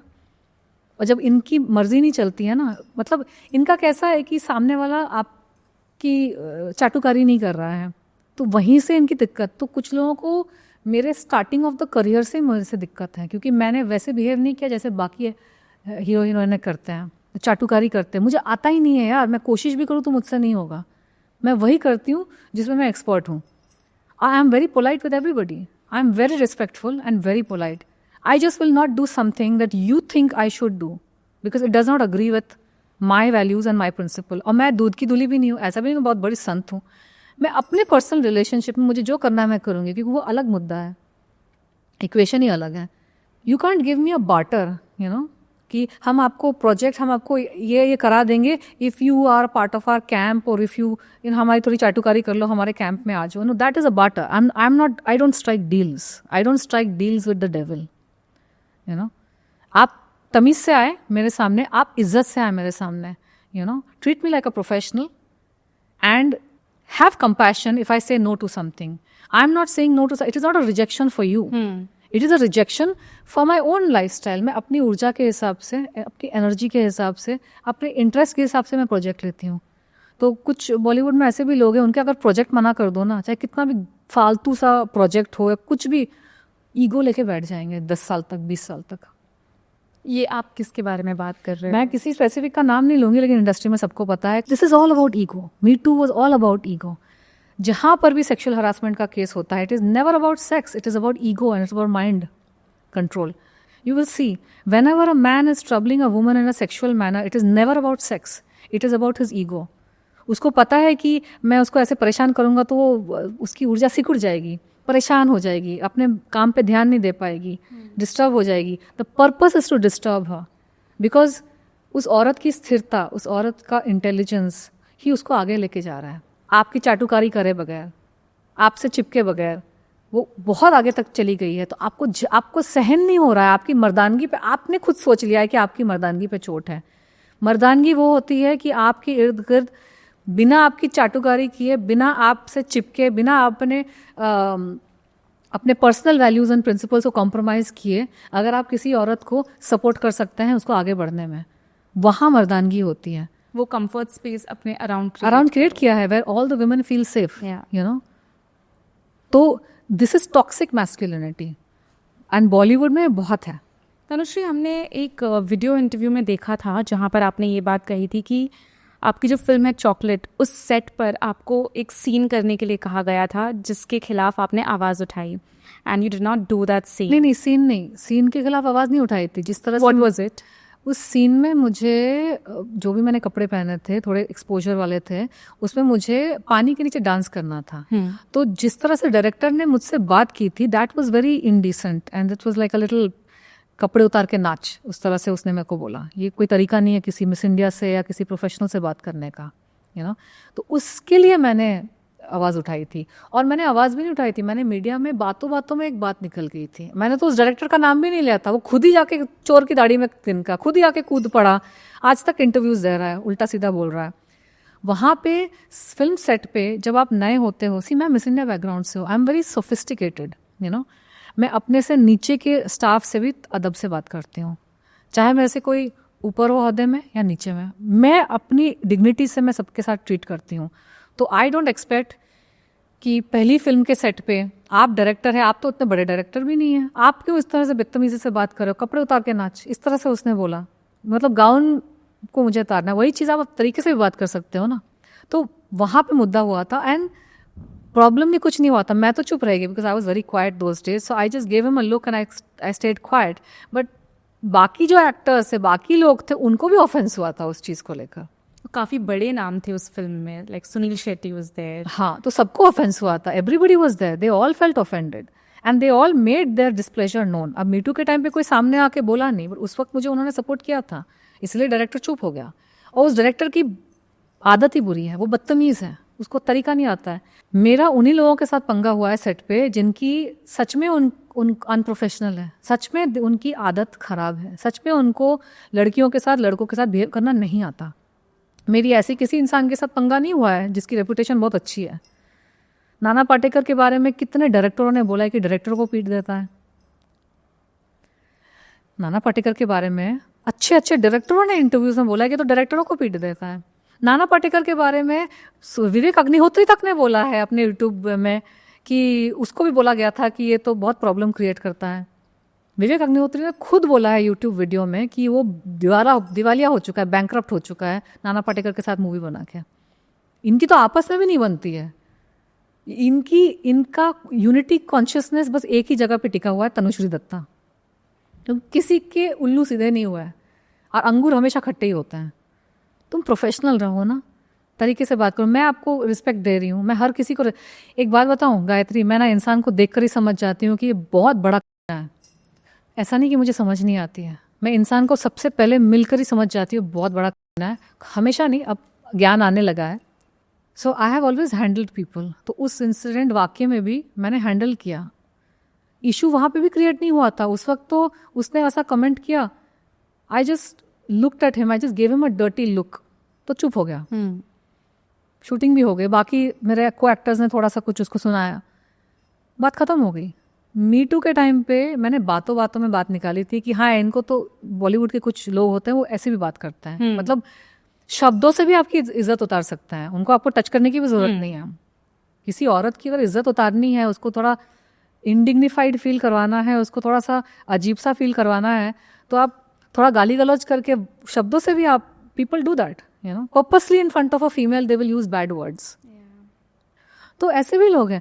मैंने मैनेज किया सर सारी चीज़ों को, जहाँ पे मुझे रिएक्ट करना है मैंने रिएक्ट किया, जहाँ पे मुझे डांटना है तो मैं डांट भी देती थी, जहाँ पे बस एक आंख दिखा के काम चल जा रहा है तो वहाँ पे झगड़ा क्यों करूँ। अब पीठ पीछे मीडिया के सामने जाके आप अपने आप को बहुत बड़ा शेयर दिखा सकते हो, उस वक्त तो मैंने आंखें दिखाई थी, आप चुप हो गए थे।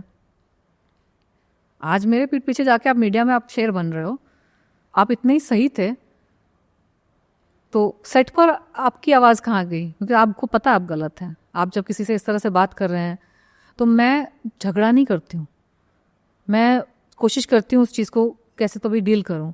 हॉर्न के प्लीज़ के सेट पे भी मैं वैसे ही कर रही थी।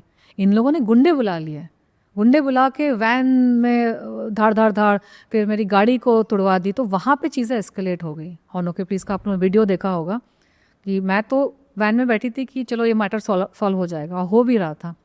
लेकिन जब किसी का ईगो हर्ट हुआ है ना, तो उसका पर्पस ही होता है आपको परेशान करना।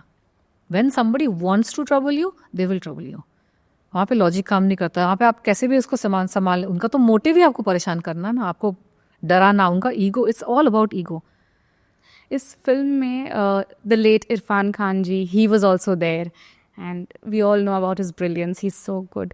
आपका अनुभव, आई मीन आपका पहला फिल्म था, वो रिलीज़ भले बाद में हुई, पहले फिल्म में आप उनके साथ कास्ट की गई थी, कैसा रहा एक्सपीरियंस उनके साथ काम करने का, अगर आप कुछ शेयर कर सके उनके बारे में। अच्छा ही था, ही इज़ वेरी क्वाइट उनके साथ। हालांकि मेरे मैक्सिमम सीन्स इरफान जी के साथ ही थे, पर सबसे कम इंटरेक्शन मेरा उनके साथ हुआ because he was very quite, very quiet person, very introverted, जहाँ मैंने देखा। बाकी स्टार्स के साथ, जो बाकी मेल स्टार्स हैं, उनके साथ तो उनकी कैमरेडरी और स्ट्रॉन्ग होनी चाहिए थी, क्योंकि वो साथ में उन्होंने बहुत साल काम किया है, पर उनके साथ भी उनकी बहुत कम बातचीत होती थी। He was a very quiet person and he was decent, you know, pleasant, decent, professional, time cut to cut, अपने काम से काम। मुझे वैसे लोग पसंद है, मुझे वैसे लोग पसंद है। लड़की देखी नहीं कि फैल गए, लड़की देखी नहीं कि ईगो शुरू हो गया, लड़की देखी नहीं तो अपने आप को ज़्यादा हीरो दिखाने की कोशिश कर रहे हो, उसको खींच तान रहे हो। And not everybody likes physical proximity. And again I am not saying I am a saint, I will have physical proximity with somebody I choose. You are a actor, you are working with me, and हमारा तो कोई scene भी नहीं था वैसा। जब लोगों को परेशान, जब किसी इंसान का दिमाग खराब होता है ना, उसका दिमाग खराब वैसे निकलता है। मैंने डिम्पल जी का एक वीडियो देखा, डिम्पल कपाड़िया का, वो भी बोल रही थी he is an obnoxious man, Nana Patekar के बारे में, तो वो बोल रही हैं। फिर डायरेक्टर लोग बोल रहे हैं, एक्टरों के साथ भी उसकी प्रॉब्लम हुई है। इस तरह के डिस्टर्ब्ड, अनप्रोफेशनल, डिस्टर्ब्ड माइंडसेट के लोग बॉलीवुड में भरे हुए हैं, और उसके ऊपर से अहंकार। बॉलीवुड वैसे भी ऐसी फील्ड है जहाँ आप इतने पॉपुलर हो जाते हैं, बिना खामखा पॉपुलर हो जाते हैं, यू नो। और टैलेंट एक जगह है। 2008 में तो इसके पास कोई मूवीज़ भी नहीं थी। I was the rising star in 2008, I was doing well, मेरा बोलबाला था। आप होंगे कोई सीनियर एक्टर किसी ज़माने के, लेकिन 2008 में तो मेरी चल रही थी। तो मुझे रिक्वेस्ट कर करके फिल्म में भी लाया गया, और जिस फिल्म डब्बा बंद थी 2 साल तक, फिल्म नहीं बिक रही थी, इसीलिए मुझे रिक्वेस्ट करके, लिटरली हाथ जोड़ के रिक्वेस्ट करके मुझे इस फिल्म में लाया गया था कि मैं आइटम सॉन्ग करूँगी, गाना करूँगी तो पिक्चर बिक जाएगी। मेरी उतनी सामर्थ्यता थी बॉलीवुड में कि एक फिल्म में अगर मैं आइटम सॉन्ग कर लूँ, गेस्ट अपीयरेंस कर लूँ, तो पिक्चर बिक जाती थी। फुल फ्लेजेड रोल भी नहीं करना पड़ता था मुझे। So I was bailing them out of a situation, and then you put me in to that situation. What kind of people are these? मतलब जिसने आप हाथ बढ़ाया आपको आपकी परिस्थिति से निकालने के लिए, क्योंकि आपने ही रो धो के, आपने ही रिक्वेस्ट करके, मैंने हाथ बढ़ाया आपको अपनी परिस्थिति से निकाल, आपने मुझे ही खींच लिया गड्ढे में।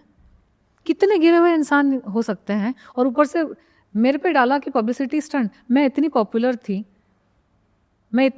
कि मैं डेली किसी भी चीज़ के लिए न्यूज़ में रहती थी उन दिनों, तो सबको पता है। और मैंने कुछ दिन पहले इंस्टाग्राम पे 10 तरीके गिना दिए न्यूज़ में रहने के। जो सेलिब्रिटी होती है, जो फीमेल सेलिब्रिटी होती है, पॉपुलर होती है, आप एक कुछ अतरंगी सा कपड़ा पहन के आप निकल जाओ मीडिया में, आप फैल जाओगे 4 दिन तक। गाने का शूट कर रही थी, गाना रिलीज हो जाता तो ज़्यादा पब्लिसिटी मुझे मिलती, पैसे भी मिलते हैं शोज इवेंट्स करके। तो ये रिवर्स साइकोलॉजी भी करते, खुद ही परेशान कर रहे हैं, खुद ही पब्लिसिटी के लिए परेशान कर रहे हैं, ताकि ये परेशान हो, पब्लिसिटी हो, हम इसको दबा के, इसको छोटा दिखा के अपने आप को बड़ा दिखा सकें। उसने वही किया।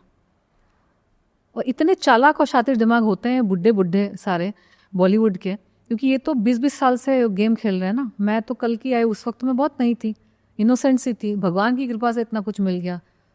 स्ट्रीट पॉलिटिक्स तो मैंने देखी ही नहीं थी उस वक्त कि ऐसे भी करते हैं। इतने धोखेबाज होते हैं, इतने चालाक और शातिर दिमाग लोग होते हैं कि जो खुद कर रहे हैं उसका रिवर्स साइकोलॉजी पब्लिक को बोल रहे हैं कि ये पब्लिसिटी कर रही है। भाई तुमसे, तुम्हारे जैसे बुढ़े आउट ऑफ वर्क कुरूप इंसान के साथ मुझे लड़ने की ज़रूरत है पब्लिसिटी के लिए, जो इतनी पॉपुलर हूँ मैं। Miss India, Miss Universe, Miss India Universe, आशिक बना तब भी रिलीज़ हुई थी मेरी। मुझे और पब्लिसिटी की ज़रूरत है? बताओ, लॉजिक है। 2008 में ये घटना घटी, 2004 में मेरा आशिक बना रिलीज़ हुआ था, और उसके बीच में मेरी सारी आइटम सॉन्ग्स, पॉपुलर, भागम भाग, ये वो सब कुछ उस वक्त मेरा रिलीज़ हुआ था। 2005 to 8 के बीच में मैं सबसे चरम सीमा पे मेरी पॉपुलैरिटी थी, आगे भी फिल्में मिल रही थी मुझे।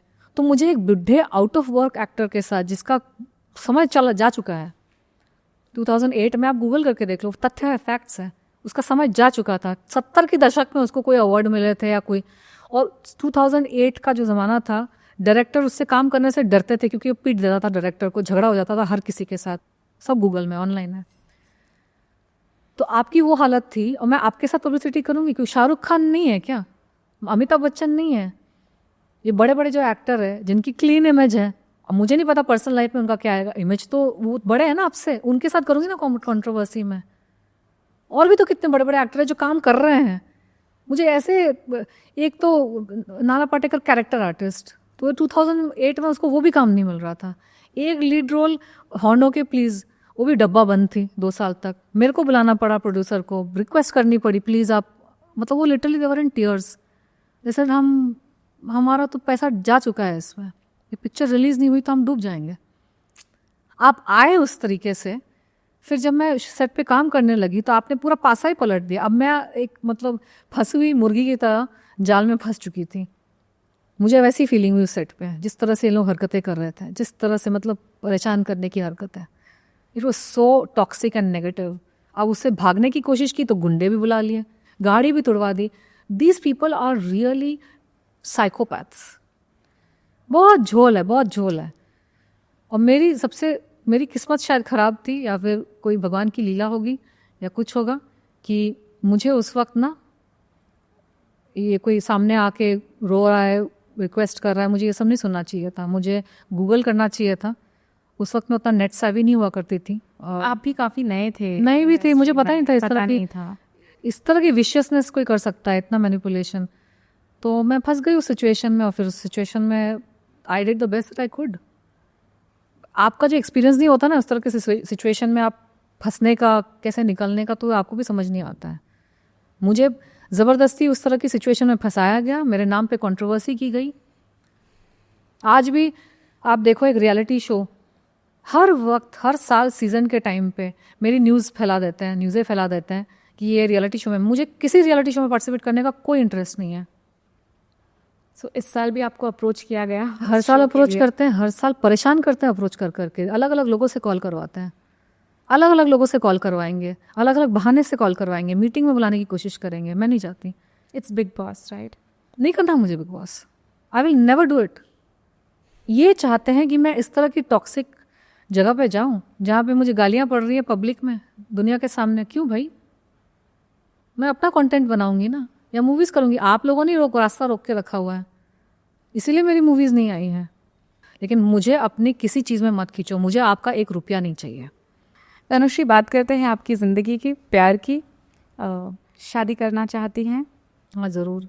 भाग्य में है मेरे शायद मैरिज, क्योंकि मैं माँ कामाख्या गई थी, तो मैं जाती रहती हूँ वहाँ पे। तो वहाँ पे एक 96 ईयर ओल्ड सेंट थी, जो माँ तारा की साधक रही है 40 साल तक। मतलब उनकी साधना, मतलब उनको देखकर लगता है कि फीमेल सेंट है वो, और वहीं रहती है। तो बहुत सारे लोग उनको घेर के बैठे थे, तो मैं भी बैठ गई। साधना में थी तो इधर बाद उनके पास आके बैठ गई, सब लोग थे। तो मैंने उनको ऐसे ही डायरेक्ट पूछ लिया, आप मुझे कुछ दो। मैं जब ऐसे संतों से मिलती हूँ, पता नहीं, मैं बहुत बोल्डली मांगती हूँ भगवान से भी और संतों से भी। मुझे लगता है मुझे तो हक है इनसे मांगने का। तो और वो भी प्यार में आके, लाड में आके मुझे आशीर्वाद भी दे देते हैं। आपको वैसा बोल रहना पड़ेगा, वो देने के लिए पैदा हुए हैं संत। तो मैंने बोला मुझे कुछ दो, ऐसे ही मैंने मजाक में बोला। तो वो बोलती है बेटा होगा तुमको। तो मैं घबरा गई। मैंने बोला माता जी शादी नहीं हुई है, ये वरदान, पहले शादी का वरदान दो, फिर बेटे का। बिना शादी के कुछ हो गया तो और होगा नहीं, बिकॉज मैं अपने आप को, मैंने रिलेशनशिप से भी दूर रखा है। I am not getting into any relationship because I have not met the person that I want to marry, you know, and I don't want to get in to that complication. तो बोली अच्छा शादी नहीं हुई तुम्हारी? मैंने बोला नहीं, इस जन्म में तो नहीं हुई है। तो बोले अच्छा ठीक है, शादी हो जाएगी। मैंने बोला कब होगी? तो बोली दिसंबर में होगी। अब कौन सा साल दिसंबर वो नहीं बताया। किसी दिसंबर में मेरी शादी होगी। और उन्होंने ये बोला, 2 बार बोला मुझसे, अपने बेटे को लेके आना, मैं यहीं रहूँगी, मुझे उससे मिलना है। And she said it to me twice. और ये बात मुझे एक और टैरो कार्ड रीडर या फिर कोई एंजल रीडर थी अमेरिका में, उससे भी मैं मंदिर में मिली थी, साईं बाबा के मंदिर में। क्योंकि मैं कहीं पे रुकी थी और मेरे कुछ जान पहचान के लोग थे जो मंदिर के ट्रस्टीज वगैरह थे, तो मेरा सर्कल वैसा थोड़ा सा हो गया है। तो मैं बैठी हुई थी अपने ग्रुप के साथ, कुछ लोग थे, पूजा पाठ हुई थी, कोई फंक्शन हुआ था, तो वो भी वहाँ पे थी, फीमेल थी, फॉरेनर थी। तो मुझे बहुत टाइम से वो देख रही थी। फिर उन्होंने मुझे 2-3 चीज़ें बोली। कि उन्होंने एक चीज़ बोली मुझे, मैं बोली कि I can see your wings, you know. I said thank you. मैंने बोला आजकल इस्तेमाल नहीं करती हूँ अपने विंग्स को, बट है गोल्डन विंग्स, उसने बोला। मैंने बोला हाँ। फिर उसने बोला कि तुम उसने मुझे पूछा आर यू प्रेग्नेंट? मैंने बोला नहीं, आई एम नॉट प्रेग्नेंट। तो बोली कि मैंने बोला वाई यू आस्किंग मी? तो बोली कि नहीं, तुम्हारी ऊर्जा के आसपास मुझे एक आत्मा दिख रही है, एक दैविक ऊर्जा या कुछ, जो बेटे के रूप में तुम्हारे जीवन में आएगी तो तुम ना जब तक कि सीरियस ना हो या जब तक कि तुमने डिसाइड ना कर लिया है कि मुझे इसी इंसान से शादी करनी है तो रिलेशन में मत जाना, बिकॉज वो जो दैविक ऊर्जा है या जो आत्मा है जो बेटे के रूप में तुम्हारे पास आना चाहती है तुम्हारे जीवन में, वो उसको एक प्रॉपर तरीके से तुम जिंदगी में लाओ। क्योंकि आई नो कि बहुत सारे कपल्स ऐसे भी हैं जो लिव इन में रहते हैं या रिलेशनशिप में है, फिर बेबी भी हो जाता है। तो I am not against it, सबकी परिस्थितियाँ अलग हैं, विच इज़ उनकी अपनी परिस्थिति के हिसाब से उन्होंने डिसीजन लिया होगा।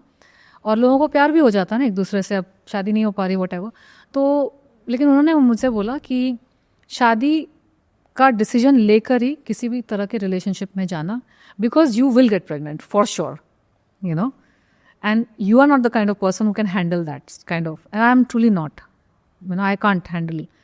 तो मैंने वो सुना, तो दो लोगों ने इस तरह के आध्यात्मिक, दो अलग कल्चर्स के, वो क्रिश्चियन सेंट थी और ये हिंदू सेंट थी, दोनों ने बेटे की बात कही और मुझे हो गई टेंशन, बिकॉज मैं इतना फ्री लाइफ जी रही हूँ, किसी का झमेला नहीं है। एक बिल्ली है, she minds her own business. बिल्लियों को पालना सबसे ईजी होता है, खाना दे दो, पानी दे दो, और एक आध बार खुद ही आ जाती है आपके पास। उनको प्यार चाहिए होता खुद ही आ जाती है, वो इमोशनली ज़्यादा डिपेंडेंट नहीं होती है बिल्लियाँ, यू नो, बिल्लियाँ। Dogs on the other hand are more work emotionally also they are. तो मैंने तो बिल्लियाँ पाल के रखी है, मेरे लाइफ में कुछ झाड़ झमेले नहीं है, मैं किसी चीज़ से बंधी नहीं हूँ। और 2 saints have told me about having a son. They said that I'll have a son. तो अब 2 लोग बोल चुके हैं और बिना शादी के तो मैं करूँगी नहीं बच्चा, तो मतलब शादी भी होगी, मतलब बस गया मेरा संसार। ये सब पूरा संन्यास की अवस्था में अंदर से हूँ। साल 2005 में स्टारडस्ट मैगजीन का जो अवार्ड शो हुआ था, उसमें आपको सुपरस्टार ऑफ टुमारो की कैटेगरी में नॉमिनेट किया गया था। Did you win any of those awards that year, best debut or any? No, I did not win any of the debut awards, but I was nominated in all the major awards. सारे major जो awards थे उसमें सब में मेरा nomination आया था। उस साल विद्या बालन को नॉमिनेट किया गया था परिणीता के लिए, तो मैक्सिमम अवार्ड्स उन्होंने जीते थे और कुछ आध अवार्ड्स किसी और एक्ट्रेस ने जीते थे। बट मुझे इतने में मुझे खुशी थी कि मुझे नॉमिनेट कर लिया गया है, you know, and I was very happy. उसके बाद ही मुझे और भी मूवीज़ के ऑफर्स आए हैं। आपने ढोल की, आपने गुड बॉय बैड बॉय, आपने ये सारी फिल्में की। उनमें से एक फिल्म और है विच इज़ प्रियदर्शन्स फिल्म भागम भाग। उसमें एक बहुत ही प्रसिद्ध मीम है जो अक्षय कुमार कहते हैं, बहन डर गई, बहन डर गई। अब वो बहन आप हो तो बहुत पॉपुलर हो चुका है वो मीम, तो उस बारे में कुछ बताइए कि शूटिंग का माहौल कैसा था on set while doing this scene and otherwise also with them? It was professional. It was Priyadarshans film. So it was very disciplined, very professional. Everybody was doing their job. और मेरी सबके साथ ठीक ठाक ट्यूनिंग थी। मतलब I met them only for a few days. मेरा guest appearance था, गाना था, तो मैंने टोटल 4 दिन का शूटिंग किया। And it was big production house, Ashtavinayak की फिल्म थी। So I was very happy I was getting an opportunity to do such a big film, even though it's a guest appearance. और वो meme तो आज तक चल रहा है। मुझे भी जब ये बीच में गुंडे परेशान कर रहे थे ना, तो कुछ घटनाएं घटती थी, कुछ तो मेरे फीड पे इंस्टाग्राम पे आके लोग कमेंट करते थे, बहन डर गई, बहन डर गई। आपकी छोटी बहन है इशिता, वो भी इसी इंडस्ट्री से, उनके साथ आपका रिश्ता कैसा है? ठीक है, बहुत ज़्यादा घनिष्ठता अभी नहीं है बिकॉज उनकी शादी हो गई है। शी हैज़ 2 kids, उनका अभी एक बेबी हुआ है। But I have good relations with my family. मिलना जुलना होता है फेस्टिवल्स के टाइम पे, कोई फैमिली गैदरिंग हुई वगैरह, तो इट्स ऑल मैंने हर जगह मेंटेन करके रखा हुआ है, यू नो। मेरा कहीं पे भी बहुत ज़्यादा अलगाव नहीं है, बहुत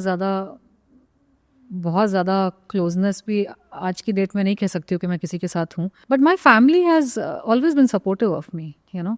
बस ये सारी कंट्रोवर्सीज होती हैं तो उनको समझ नहीं आता कि कैसे रिएक्ट करें, कैसे रिस्पॉन्ड करें, because it's very negative and toxic honestly. और ईश्वर ने जो मुझे एक स्ट्रेंथ दी है, inner strength to deal with all this negativity, शायद उनको नहीं दी है। बट मैं उनके पॉजिटिव क्वालिटीज़ को अप्रिशिएट करती हूँ and I don't expect them to jump into every issue that I am having and to come in the forefront and speak, because उनकी भी अपनी परिस्थितियाँ हैं ना, उनकी भी अपनी लाइफ है। शादी के बाद, बच्चों के बाद एक उनका भी एक फोकस है चीज़ों में, I cannot expect my family to jump into my situation. मैं अपनी सिचुएशन को संभाल रही हूँ और वो अपनी तरफ से जहाँ तक मुझे सपोर्ट कर पा रहे हैं वो करते हैं. बच्चों से मिलना होता है? हाँ, होता है. बहुत ज़्यादा नहीं, क्योंकि मैं अपनी साधना में बिजी रहती हूँ, ट्रैवलिंग भी बहुत करती हूँ. और जैसे कि मैंने कहा कि उतनी क्लोजनेस और घनिष्ठता अभी नहीं रही मैरिज के बाद, लेकिन रिश्ते हैं, अच्छे भी हैं रिश्ते, डिप्लोमेटिक भी हैं, सब ठीक है. तो बहुत ज़्यादा शायद आना जाना लोगों ने देखा नहीं होगा सोशल मीडिया पे. उसका बस वजह यही है कि शादी के बाद लाइफ बदलती है लोगों की, और जितना मेरी सिस्टर को मेरे साथ रिलेशनशिप रखना है उसने रखा है, जितना मुझे रखना है अपनी फैमिली के साथ मैंने रखा है. It's all pleasant over there. हमारी तरफ से इंटरनली हमारी तरफ से कोई द्वेष मन में नहीं है. So it is okay. अब इतनी सारी बातें हमने की है, I would like to end on this note कि आगे अब do you have a goal other than your spiritual journey? Do you have any other goals which you want to accomplish? मेरे माइंड में एक चीज़ बहुत सालों से ये आ रही है, एंड आई थिंक भगवान ही डालते हैं ये बातें माइंड में, कि मैंने जो सीखा है आध्यात्म के राह पर, और जिन जिन परिस्थितियों से मैं गुजर के मैंने आध्यात्म को ही अपनी ढाल बनाई, और जिन जिन परिस्थितियों से मैं गुजर के निकली हूँ, चैलेंजेस, मैं उसको शेयर करूं, और अपनी उन परिस्थितियों को मैं शेयर करूं, और अपनी उदाहरण से मैं लोगों के लिए मार्गदर्शन करूं. क्योंकि दुनिया में ऐसे बहुत लोग हैं जो उन्हीं तरह की परिस्थितियों से जूझ रहे हैं, मे बी वर्स, और शायद उनको एक गाइडेंस की भी ज़रूरत है. तो मुझे ऐसा इंट्यूशन लगता है कि मुझे अपनी क्रिएटिविटी भी करनी चाहिए, because that is my soul, and at the same time creativity के साथ साथ मुझे ये भी शेयर करना चाहिए. तो फ़िलहाल तो मैं यूट्यूब, इंस्टाग्राम पर मेरा एक लाइव मैं करती हूँ, जो काफ़ी लोग मुझे फॉलो कर रहे हैं, मुझे बहुत अच्छी फीडबैक भी मिलती है. और मैं उसको लेकर बड़े लेवल पे नहीं कर रही हूँ, because somewhere I am in Sadhana also, and somewhere थोड़ा सा सेल्फ डाउट भी कभी कभी आता है, क्योंकि मैं बॉलीवुड पर्सनालिटी हूँ, एंड देन आध्यात्म ये एक राह है, तो उसको इंटीग्रेट मैं कैसे करूँ, I am in the process of figuring it out. Because ना मुझे वो छोड़ना है, ना मुझे ये छोड़ना है. मैं मिडिल पाथ पर हूँ, जहाँ मुझे डाला है भगवान ने, दोनों चीज़ों को साथ में लेकर कुछ अच्छा करने के लिए. तो वो बस मेरी इच्छा है. और उसके अलावा पर्सनल गोल्स, जैसे कि मैंने कहा कि कुछ चीज़ें भाग्य में भाग्य विधाता ने शायद लिखी हैं, जिसको मुझे ऑनर करना है, and I would also like it to experience a new side of life, although I am little scared of the challenges it will bring. थोड़ा टाइम ही लग जाए, लेकिन जब चीज़ें होंगी ना, तो सब बोलेंगे वाह क्या बात है, ये हुआ तो बहुत अच्छे तरीके से हुआ, और दुरुस्त हुआ, लेट देर सही दुरुस्त. तो मेरी लाइफ में सारी चीज़ें ना वैसी ही होंगी. It will make sense when God wants it to make sense. वक्त आने पर मंगल ही मंगल होगा, सारी चीज़ें अच्छी होंगी, इनकी कल्पना से परे चीज़ें अच्छी होंगी, फिर जल भुन के राख हो जाएंगे. तो मैंने बोला हाँ ठीक है फिर. Chalo, on that note, we come to the end of this podcast, Tanushree. Thank you very much. Thank Thank you you very much for letting me have this platform. Hi, this is Tanushree Datta, and you're watching me on Pink Villa.